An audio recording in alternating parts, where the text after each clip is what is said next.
The early French willingness to put government interest ahead of church interest and formalise that by law had the effect, as Roger Lepex argued, of drawing, and I quote, the majority of our people out of ignorance.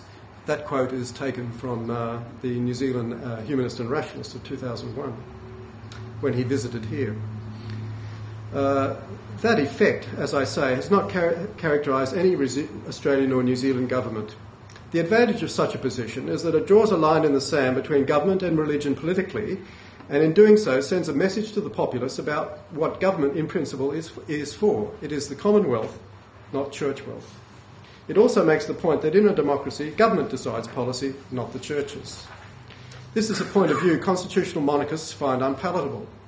Citing a text discussing English republicanism in the Cromwell era, Geoffrey Robertson notes that Empire Royalists in the Australian states that were joining together to make the Federation of Australia insisted that the new country should be described as, quote, a federation rather than a commonwealth, because the latter carried, and I quote, revolutionary connotations. I suggest it follows a country and its people must choose between democracy and theocracy. Logically, they cannot have it both ways, but in reality, in most Western liberal democracies, they do. While formally distancing themselves from government, the supernatural charities, that is the churches, are subsidised by all taxpayers through income tax exemptions, other tax advantages, straight-out government grants of money, and in the past, land freely given for religious purposes. These supernatural charities then seek to influence government policy by reproducing generation of students at their taxpayer-subsidised elite schools, some of whom go into politics and government. There, some ensure that the system that produced how they think is not put into question. An interesting Australian exchange on this point occurred between the Secretary of the Federal Catholic Schools Committee, a Dr. John Farrer, and a journalist in 1969. The journalist raised the question of why non-Catholic taxpayers should pay taxes for what is in effect indoctrination of children in Catholic schools, and the dialogue went like this. Journalist: indoctrination? Dr. Farrer: what was it the communists said? Give me the child until he is 7 and I will give you the man? Journalist: it was the Jesuits who said that, Father. Dr. Farrer: was it really? The journalist noted that getting caught out like this caused Dr. Farrer no embarrassment whatsoever. But the fact that the Secretary of the Federal Catholic Schools Committee could get something so basic so wrong and not be contrite about it speaks to the culture of his supernatural charity. For the charity is not a question of right and wrong, it is a question of exercising power over and through government by electoral threat and compliant Catholic-educated politicians and bureaucrats.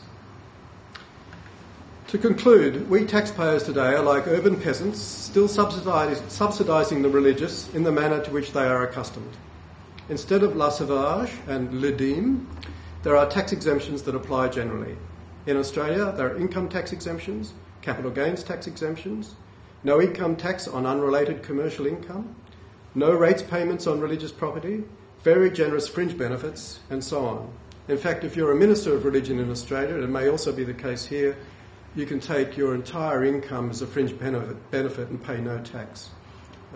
There's an Australian case on the Australian Tax Office website that demonstrates this is the case. The exemption from tax of religious organisations generally mirrors the exemptions of the various monarchies. In 1991, Philip Hall published his book, Royal Fortune, Tax, Money and the Monarchy in Britain.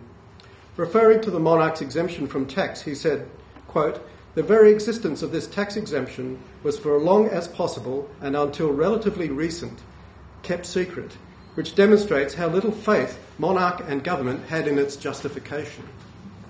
He points out that even while the exemption was out of public view, Princess Anne could claim that tax dodgers, quote, cost people like you and me money. Usually it is the most vulnerable who suffer, she said. Hall calculated in 1991 that it took, and I quote, over 26,000 people at work to produce sufficient revenue to maintain the monarchy. The only reason the British monarchy is now paying token income tax is because of the public's outrage when their tax privileges were detailed in a television expose based on Hall's book. For us, the only thing that has changed since the Ancien Regime is the faces, the fashions and the taxes. This is Bishop George Browning, the Anglican Bishop of Canberra and Goulburn, appearing in an advertisement for a menswear store in Canberra, and I'm reliably informed the suit is worth $2,000. The result is we still pay them for being religious as if that was some kind of entitlement that is rightfully theirs.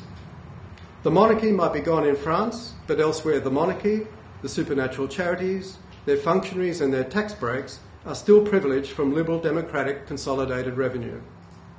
There is no constitutional separation of church and state in most countries. This absence continues to lock in church privileges.